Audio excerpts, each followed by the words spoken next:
Wake that ass up. Early in the morning. The Breakfast Club. Morning, everybody. It's DJ MV, Angela Yee, Charlamagne the Guy. We are the Breakfast Club. We got special guests in the building. Columbia, South Carolina's home. Angie Stone. 803. That rhymes. I like that. How are you? I'm good. I can't complain. You know, I've been blessed for a long time. 40 plus years in this business. You already know. Mm-hmm. Yeah, I don't think people realize that Angie's one of the pioneers of rap. Mm-hmm. The Sequence, your first female group to go gold. Mm-hmm. Yeah, the first female group, period, to do an original rap record, to do a rap record that garnered the world. Mm-hmm. We had our neighborhood rappers, we had our New York City rappers, but Sequence was the world's rappers, and I think people get it twisted. Mm-hmm. Funk It Up was the song, Funk right? You Up. Funk You Up. So you got that mixed up with Bruno Mars. I ain't gonna go there though. But didn't he sample it? Well, what he did an interpolation of it. You know, like when he did the But does he still have to Uptown pay? Funk It Up, we're going to Uptown Funk. It's funk you right on up. We're going to funk you right on up. It's the same thing. You got to pay? We getting paid no attention right now, but guess what? It's all great. Oh my gosh. You never thought of suing? Yeah, well, my attorney went in and we tried to do some stuff. And, of course, because it's 3 group members and I've been doing my thing for a minute, it kind of pulled the seams at who's with who and who's down with who. And I just say, you know what, let it rest, because we were getting a lot of negative slack because a lot of people that don't know about the Sequence or that song, we getting a lot of negative flack because they're like, that don't sound nothing like it. I'm like, they don't understand the interpolation process and how, you know, the reason we were upset because Bruno admitted that it was influenced by the Sequence. Wow. And he did that on Instagram, and then somebody snatched it down. Right. And people do interpolation so they don't sample. So then they. Well, Dr. Dre did Keep Your Heads Ringing. That was a direct rip from Funk You Up. They did. I mean, we wrote the song, we wrote the melody, we wrote the chant, we added singing to hip hop, and now that everybody's doing it. It's okay, and I think it's wrong for them to try to overlook us because we're from South Carolina. That's right. I mean, what'd that go with? Right. Nothing. So y'all didn't get paid from Dr. Dre either? Yes, we did get paid. Okay. They did the right thing. And Bruno admitted it. Well, he admitted it. If he had kept that post up, boy, you'd have got paid. But you know it's still there. Everything that's been on the Well, internet is still the beauty of it is they admitted it, but the minute the elephant is brought out of the closet, everybody runs because nobody wants to be labeled a thief. And we didn't say that. I'm very honored. And I got my girl Blondie from the Sequence here just as backup. Snoop was so excited to see y'all. Snoop was so excited He to see almost y'all. lost his mind. Well, you know, Snoop, I've worked with Snoop. He did I Want to Thank You along with me and Jazzy Faye back in the day. But he wants me to work with his daughter, and he wants to work with my son. So we have a kindred spirit. And L.A. hip-hop was reminiscent to Sequence. Funk, the whole funk era. So I just think overall people need to respect the fact that it is what it is. So both of your children are doing music. Pardon me? Both of your children are doing music. Yes. All right. I guess it's in the blood. Like there was no getting around it. Well, both my kids' fathers. I was with, of course, you know, I was with D'Angelo, and then before that I was with Lil Rodney C from the Funky 4+1 More. So my daughter sings and my son raps. It kind of went this way. Do you think? I think that you should be getting credit as a pioneer in female rap. Like I don't think that. Didn't y'all go gold? We went gold. We were the first group to go gold, sell 12-inch records. That means 12-inch records, along with the Sugar Hill Gang. Toured the world pretty much. We never get the recognition. And of course, you know that's probably platinum 10 times over by now. Yeah. But we don't get the recognition because I think the New Yorkers got a little salty because, you know, we made it out the starting gates. I mean, it's like a race, a marathon race. You're doing a 440 relay, you pass the time. Whoever you end up at the finish line, hey, it's fair game. Word. You know what? Nobody knows the story because I'm a New Yorker and as deep in Miami as in hip hop. Maybe I know because I'm from South Carolina. I had no clue. So. You know. I really had no clue. What, Funk You Up? No, I knew Funk You Up, but I didn't know that Sequence. the Sequence was the first group that pretty much go gold as a girl. But who did you think went gold first? Salt and Pepper. Salt and Pepper. Ooh. And we were 10, 15 years before them? There used to be a thing you probably wouldn't know this either in Cashbox, called Cashbox and Billboard. If you do your research, it's there. We were the first female group, hip-hop group, period, to make Cashbox. And Rolling Stone just did a big article on us because a lot of people that were back then, they knew why are they getting any attention? And, I just think it's sad because a lot of the females, hip-hoppers, and trust me, I love them all. Big respect, props. But Lauryn Hill loves Angie Stone because it's reminiscent to what she did with her group. Yeah. Rap, sing. And that's what we did. And you guys are all still cool with each other? Yeah. That's good. So it was never like a falling out with the group broke up? Who? With Sequence. Oh no, you girl group. You have your Rat Pack moments, but we are sisters. Right. And at the end of the day, we love each other. We look out for each other. We got each other. We don't always agree. Of course not. I mean, nobody always agrees, but I decided to leave the group early on because I moved to New York. I learned a lot of stuff about songwriting. I was a songwriter. And a brother named Craig Derry, who used to be with the Sugar Hill Clique, said, you need to get out and go to New York. You're adventurous.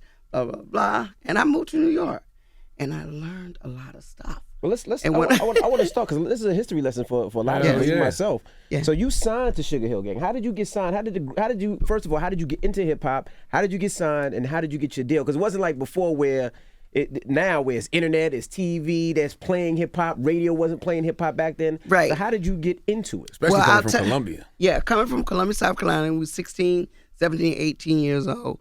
We had a group that was doing rap. Back then, King Tim the Third was out, and we wrote a song called Funk You Up. I think Sylvia Robinson came to South Carolina.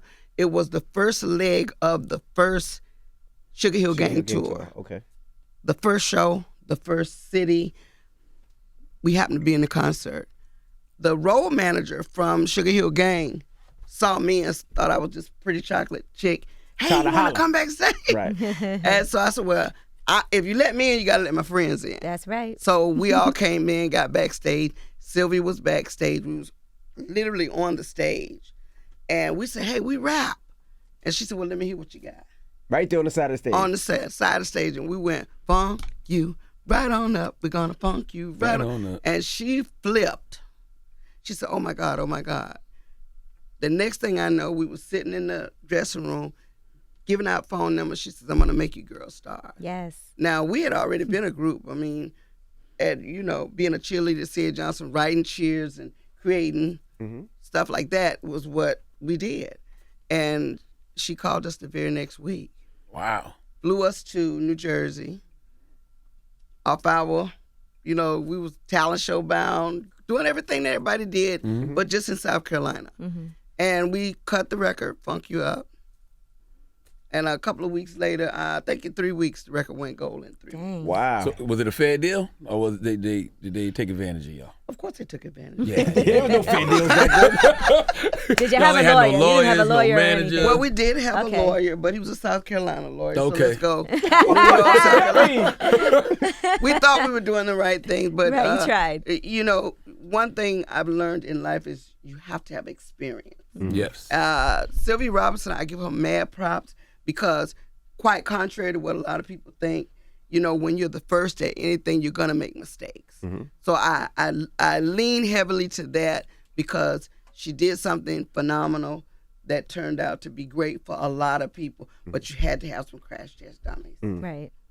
What has the staying power been like transitioning from a hip hop artist to a R&B trio to a legendary soul singer, and writer? Yeah, writer. Well, I tell you, the blessing for me, I'm a Sag, and I think out the box. One of the things I always hated was when I saw groups that were from the 50s and 60s, in the 70s and 80s, still in the same uniform, doing an old hit. I said, I never want that to be me. So what I did was I learned to be a chameleon, and I wanted to change with the times. So what I did was I kept myself around fresh hotness, and I learned. Everything in life is a learning process. The moment we think we know everything, we absolutely know nothing. That's right. So I learned to be a chameleon and change with the times. So the staying power has been, number one, my faith is unshakable in Christ. I love the Lord, and that's my rock and my salvation. So I decided when the music changed, you change too. But you can't stray too far away from who you are and what you do. But it seems like authentic. you're such a great singer that it's like I can't see you ever doing anything else. I can't believe you even used to rap. Well, the beauty of that was when we got discovered as rappers, the first question I asked Sylvia Robinson is, Ms. Robinson, is it okay if I sing too? Because I wanted to put a hook. I wanted to sing. So when you said, hey, you, said no there, I was begging to do that because I knew one day in life I wanted to sing from the church. So, I mean, I love rap, but I can sing too. So can we combine the two?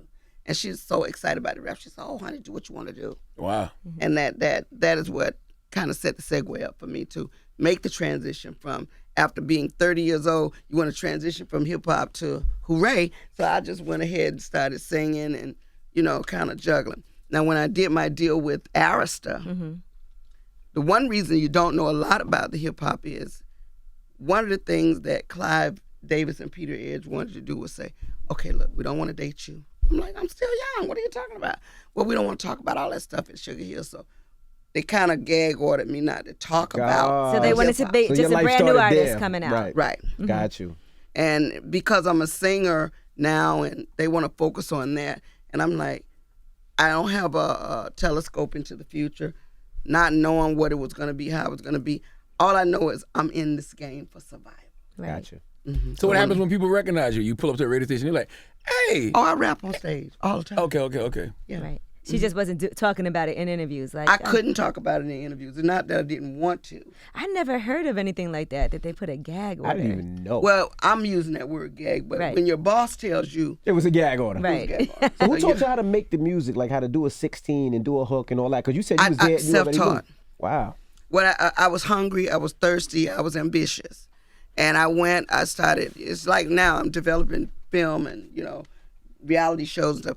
It's having that bug to say, I'm a rubber band. You can stretch me, but I won't pop. I'm gonna always do me. So, being a rapper is a life lesson for me, but it hurts when you've put over 40 years in the game and the people that are now eating off of the foundation that you created don't look back and say, yo, good looking out. That's why Snoop shows us love. That's why Dr. Dre and them show us love. The people in LA embrace us because Yo-Yo can say, hey, MC Light can say, yo, hey, it's because of y'all that we're doing this. She thanked me. Yo-Yo thanked me. We got a show, our first show coming up with MC Light and Salt and Pepper. Wow. Angie Stone. I said, oh, I got to bring the girls. We can't just go like that in Philly. So that's coming up, and I'm excited about that. Now, what about any of the new artists? I'm sorry, Yee. Has any of the new artists thanked you? City Girls ain't never thank y'all? No. They don't know. Yeah, they don't. Yeah. I know. You just learned about it. Beauty of it is, Right. How you expect other people to know? That's all. But I promise you they will know because I'm actually getting ready to we're working on a biopic. That's what I was going to ask you. I saw you said, is Jamie Foxx working on that too? Or was that? Jamie and I work. Jamie wants to do another film with me, but Ralph Farquaad, who I'm working with, who did Hollywood Husbands, on the biopic, and we're going to have to cross all these lanes. So I'm very excited about my journey and my career, my life, coming from hip-hop through neo-soul all the way up through my vertical hold days and just having a bird's eye view. Like, I'm gonna blow your mind. You ready for this? One of the things that I can't wait for the world to see is hip-hop was in the Bronx. Before it ever came downtown, it was something in the Bronx. It was myself and Lil Rodney C that introduced hip-hop to downtown. We did the first party of the show in the club that was called the Roxy. It used to be a skating ring. Yeah. We made it into a club. It was Andre Harrell, myself with the Sequence, the Funky Four plus one more, Africa Bambaataa. This was a show that my money paid for, made the flyers for, put together, and henceforth, hip-hop moved from uptown to downtown single-handedly, and it never changed. Madonna used to serve us drinks at Danceteria. Wow. That's how real it gets. Danceteria? So I can't, Danceteria. Danceteria. Okay, that was a club that she was a waitress at. How do you remember her? Because she served me drinks. Wow. And you remember, she had that type of presence? She was a waitress. I was a performer there. Wow. Was she? Did she say, I'm an aspiring singer also? No, she didn't have to say that. She was working. She was just. You know how sometimes people will do that. They'll be like, but I'm just shedding a little light on some stuff, because a lot of people, when they disrespect the sequence, they disrespect the culture of hip hop, because they don't even know how they got from uptown to downtown. And when you overlook the fact that, hey, Lil Rodney C and Angie B booked this show, paid everybody for the show, and henceforth, the Wild Style movie, Fab Five Freddy, he'll tell you. All these people know. So when you overlook that, you overlook a movement. It's not just about the one song, Funk You Up. You have to look at the legacy of what hip-hop really stood for back then and the sacrifices that were made. Yeah. And I can't wait for the story to be told. When I think of like Sugar Hill Gang, I'm like, there's no reason for anybody to ever mention Sugar Hill Records and not mention Sequence. Thank you. Yeah, I don't understand why. We were the Sugar Hill Girls. They called us that, but we wrote all their hits. Yeah. Apache. Y'all wrote for the guys too? Did you hear what I just said? Yes, ma'am. Wow. Yeah. Apache, Eighth Wonder, all those songs, we wrote those songs. Really? We were the West Street Mob. That Let's Dance, I know you got the fever. That's the sequence. Were y'all getting paid? Yeah. Good money or No. just okay? A little something. Is the movie going to be? Do you know where it's going to be? Is it going to be on like a BET series, or is it going to be in the theaters? It will be. It will be. It won't be just one episode. It'll be a series, a mini series. That's what we're working on, because it spans too far. You're talking about 1979 up until today. Dang. And just releasing an album that's already, my single dropped and it went straight to number 2. Full circle, baby.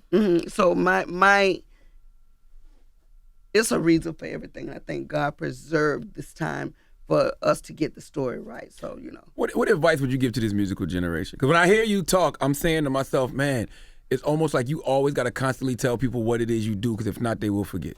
Well, they will forget. I mean, because the unfortunately, the masterminds or the powers that be, in my opinion, have taken the love and the genuineness out of the livelihood of being, an artist. Back when you had to work and enjoy touring, and a lot of that stuff has been kind of cut out, because it's like a fast track now to success. And a lot of people are consumed with money. Back then we were having fun. When you did a block party, you had fun. Right. You know what I mean? When you went to the skating rink and you bounced rocks, you had fun. Now it's all business. And at the end of the day, so my advice to anybody doing this, man, take your time. It's like going through school. You want to be a senior so bad, but the minute you graduate, dang, I wish I was back in school. Yeah. But so you got to take it serious, though, because a lot of times we didn't look at business and we had fun. You're absolutely right. And somebody else ate and we didn't. Guess what? That's me all day, but I'm still here to tell you. That's me, but I'm here to tell you that I wouldn't change a thing, because I had a great time. I had a great time. And sometimes you can't compromise the monetary value of it. Correct. For, my daughter gave me a penny that had a hole and said, don't be so busy making a living that you forget to make a life. That's right. All right, so let's that. talk about your children and their respective fathers. So what was your daughter's father, right? Did you guys ever think you were going to end up together, get married? Who is that D'Angelo? No. My daughter's father is Lil Rodney C from the Funky 4 plus Gotcha. one more. Did I ever think? I fell in love with him. He was a good person. Still is a good person. He was a Leo. We were compatible. You're very into signs. You're like, I'm a Sag. He's a Leo. Because energy. When we hooked up, when he came to Sugar Hill was, I think after we had been on a couple of tours, Sylvia signed the Funky 4 plus one more. The young man that I was dating prior to becoming a celebrity died, tragic accident in high school. So I was in mourning when we dropped Funky Up. I was really grieving and touring. He came along with the group. We had so much fun, just clicked. And I got pregnant with my daughter. And of course, from the Bible Belt, I at that point realized, oh my God, I can't be pregnant. I can't be pregnant and I have a husband. So my mindset, the way I was taught back then was, you can't have a baby out of wedlock. Gotta get married. So I got married for that reason. Not because I didn't love him, because I did, but You wasn't ready. I'm an only child, so my mom and dad was going to wring my neck if I didn't get this You were right. trying to do the right thing. I was trying to do the right thing. How old were you at the time? 23. Wow. I mean, that shows how much respect we have for our parents and oh yeah, God. yeah. We, absolutely. yeah. So at that point, we did get married. We did get married. It didn't last long because it wasn't right. Mm. But at the end of the day, we did good business together because I have to shout him out as the person that taught me the ropes in the industry. Yeah. He was a part of Sugar Hill. Sugar Hill didn't like him. They didn't agree with him because he didn't take no mess. Right. And it was like, you ain't finna take me to London and pay me the same thing I make in New York. So, I started to learn the ropes to the game. I moved to New York because of that. And that's why I credit him for that, because after learning what I learned about the industry, I could shape my life up a little different. So then you had the highly publicized relationship with D'Angelo, and I told you I used to work for D'Angelo, so I was around like when all of that was happening, and you guys used to work together. Well, you know what? Without giving a lot away, I was with D'Angelo 4 or 5 years prior to him becoming the Brown Sugar Man. Mm-hmm. So a lot of people don't know that. They just think it just was an overnight thing that happened. It wasn't that way. We were together for quite a while, and by the time we fell in love with each other, it wasn't anybody's business because nobody was checking for him. There wasn't no blogs and all that stuff. No, it wasn't all that stuff going on. By that time, we were head over heels in love. You're like, what you gonna do? So, you can't just start picking and plucking people apart because, somebody gets a hit record. Because I think 10, 15 years prior to that, Funk You Up had dropped. I was already there. I was with Vertical Hold. I was already in the game as a celebrity. So by the time he was discovered, I was there already. Right. And so I was more of an asset than, the way they try to make it look. Because at this point, like, if you take somebody who you're trying to get in the game and say, hey, I need you to hook up. It's like right now, anybody connected to Beyonce gonna win. Yeah. So if you're winning, you want to put people that you want to win with winning people. And I think that's where they kind of, I'm going to use the word tick, because the tick sucks the blood out of a situation. And I think the industry, the conglomerate of people kind of use that situation to kind of. But you was already like a couple solo albums in by the time you got with him, right? One? One. I had just done my first. I was with Vertical Hold when I got with him. Okay. I wasn't even in my solo career yet. When did you guys fall in love? Because like you said, you had known him before Brown Sugar and everything. You knew him before Abs. No, before you guys knew him, I knew him. But it was chemistry. We worked in the studio, and as we were working, it just, the same magic you heard that was being created was something that was being created, that the creator created. I didn't do that. I didn't go, oh my God, I want you. No, it was never that. I remember working for his management team, and they didn't like the fact that he was having a baby because they felt like it would take away from him as this sexy. But you can't control God. Right. That I didn't make the baby by myself. He didn't make the baby by himself. When that happens, it happens. You don't plan it. You don't. You can't say, "Oh, tonight I'm gonna have a baby." You just don't do that. But that's you damn a part sure of, know what happens. That's a part of God's plan. But I'm sure a lot of people don't like. Idris Elba got married, but you can't stop his world. They were That's so who mad. he is. But I'm just making a point. People, can't dictate your life. You can't dictate what happens, and they might not have liked him having a baby. How did they know he didn't want a baby? It might be something he wanted. No, absolutely. And my thing is, I think that people read way too much into, again, dollars and cents, right? That all he was a check for them. Absolutely. What about your label? How'd your label feel when you got pregnant? How did the relationship end? Why did it go left? If I tell y'all that you won't watch the movie. Yes, we will. We want to see it play out. We're going to see it anyway. We read Bobby Brown's book and we watched his movie. Just for the sake of being cool, it's really about me. It's like anything. You put too much pressure on a situation. You take somebody who is, again, thirsty, hungry to be successful, and I don't know what they said behind closed doors. I don't know what they did. I don't know how they push buttons. I can only tell you a lot of stuff was done, but it wasn't a normal. It hurt us both to break up. Gotcha. And I can honestly tell you that it affected us, and it still affects my life, his life, my son's life. It's still, those kind of moves hurt people. And at the end of the day, you're not happy because at the core, it's not what you So the industry broke y'all up? I can't say that. Yeah. I can't say that without Telling really the story. going into. Yeah. You know. What- But I mean, you could be able to tell me. You should be able to tell me. Do you think we broke up on our own? Do you think we broke up on our I own? know you didn't. Okay. So, how'd the label feel when you got pregnant? Your label? They can't dictate my life because I'm a woman. It's like Lauryn Hill. She did Zion. She said, y'all can't tell me. I'm a woman. Mm-hmm. So should I not have children because I have a record?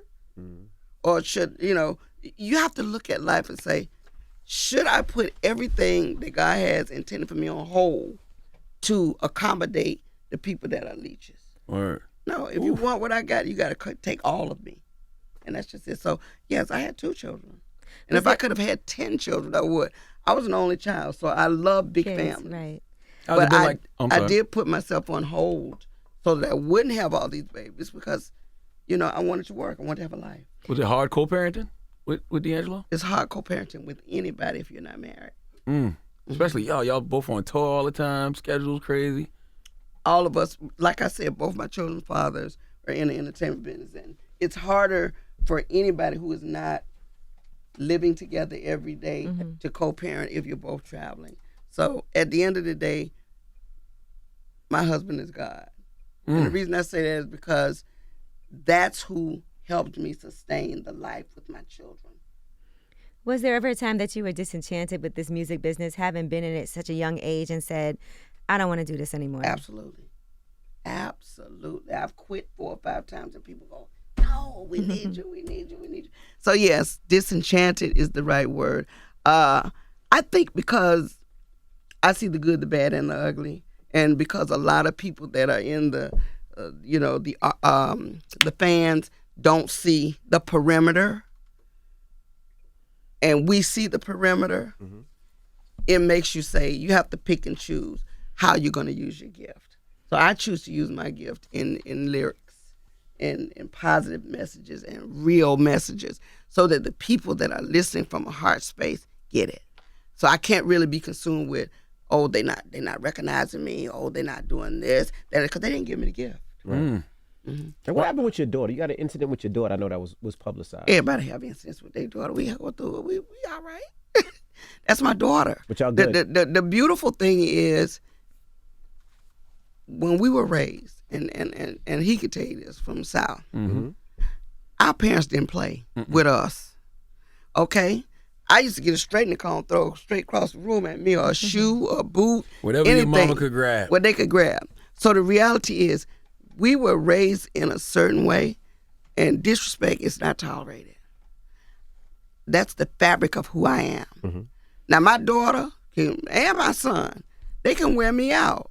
I'm going to still throw something at you if you make me mad, because that's not how we do. She have kids of her own now, and I have to get between her, like, hey, wait.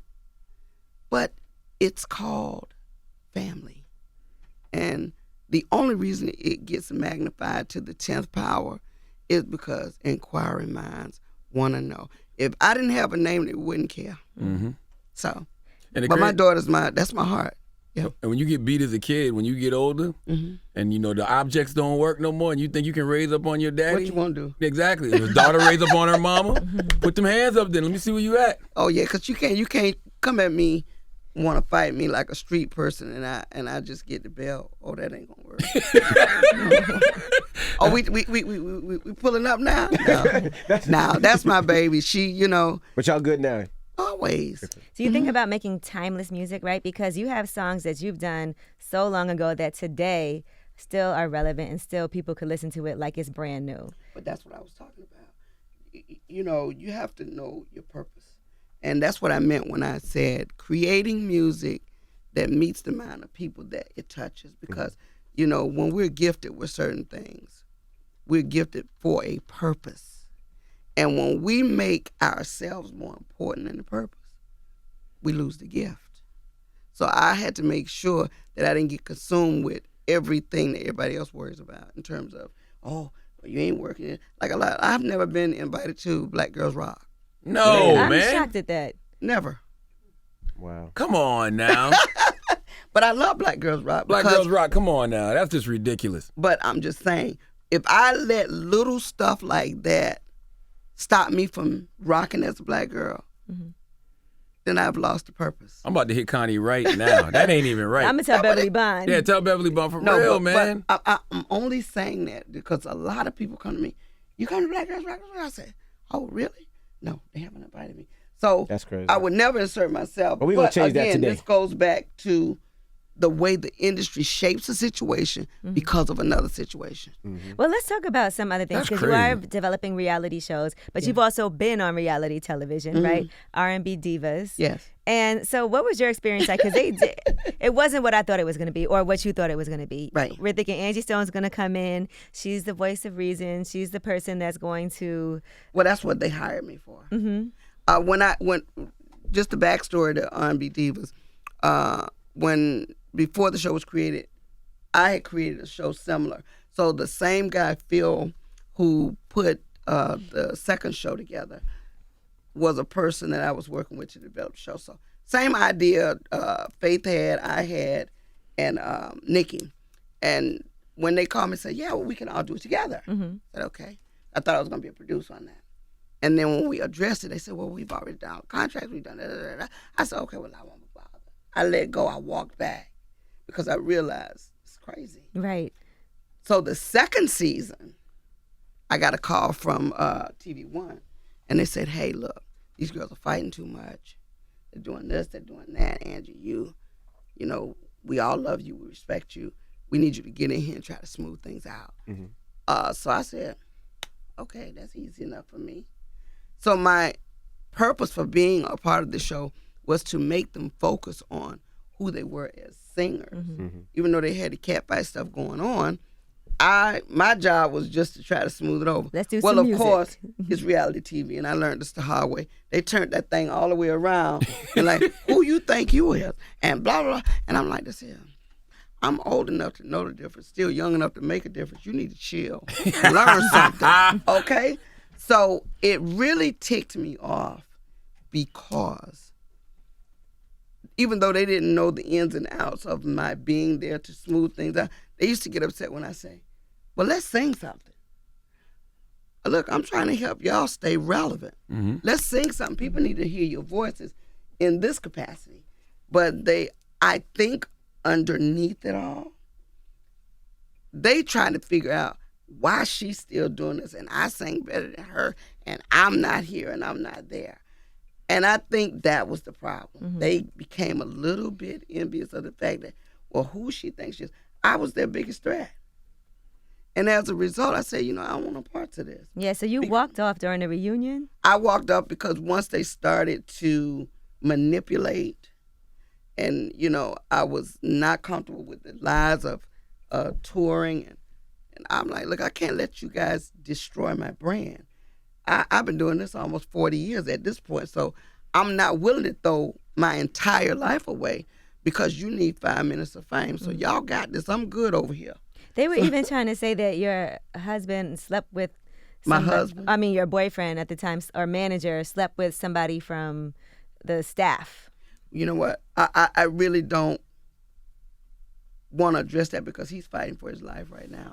So I kind of don't want to go there. That's a very good friend of mine that I had some wonderful times with. And yes, there's been a lot of rumors about a lot of things. And if you saw the show, then you saw it was very uncomfortable for us, but again, manipulative. And, he just had a very, very bad motorcycle accident. Okay. Been down. We'll pray for him. Thank you. So I don't want to go there. Why'd you name the new album Full Circle? Well, that's a great question. I dictate the success of my album based on the title. When I did Mahogany Soul, I went into this whole mahogany vibe and Baruchka lipstick and all this because I think that a song or a title of a song dictates the strength of it. Full circle, I'm at a place where I've seen this industry do this. Go round and round, it's the same old thing. And I wanted to get back to Angie Stone, the one that when I started out, when I did Mahogany Soul, when I did Black Diamond, I wanted to say, okay, I've tried all these other things. Let me go back to me. And Full Circle is the complete circle of, in my opinion, But I've come full circle, and I know who I am. I know whose I am. I know what I've survived. Right. If I walked away today, I can say I am a survivor. And full circle dictates that at the end of it. The fact that we've got 5 stars out of 5 stars on everything across the board on this album proves that, staying power, whether it's 79 or 2019, it's who you are, right. What your purpose is. So I'm good. You know what I noticed too about music? Sometimes when we go through the most tragic things, that's when the best songs come out of it. Do you feel like that's true for you? I do. Just about 2 months ago, I was fighting for my life. And when, a lot of people don't know this, but when the album dropped, I was just getting back to myself. And I realized at that point, you know what I'm saying? Now it's time to just make a life. Enjoy this thing again.